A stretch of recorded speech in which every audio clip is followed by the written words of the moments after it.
It's a space that I can engage in my practice fully. I get to be around peers that know about my practice and their practice in printmaking specifically. I'm also on the board, which is useful in a way that I feel like I can contribute, I can give back to it.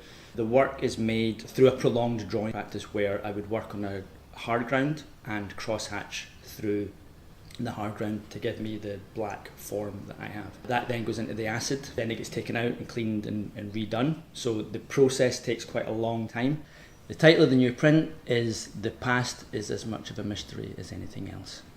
The ideas behind it, it's about how the process of making an etching is a transformative process. There is elements that are deliberate and there are elements that are incidental in the work. So I try to play with the process and the materials to encourage that relationship to happen on the plate. My work has been 2 plates as long as I can remember.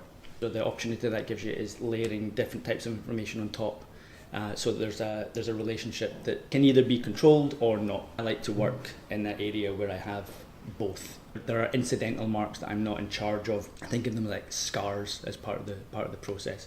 I take the same size plate and I redraw the shape in exactly as close to the place that I can in order to work with the cross hatching to build what's called traditionally Marie Noir, which is cross hatch, how you get a black in an etching or an engraving, and then etching it for a really, really long time until all of the resists start to break down, which gives us those incidental marks, those foul bite marks.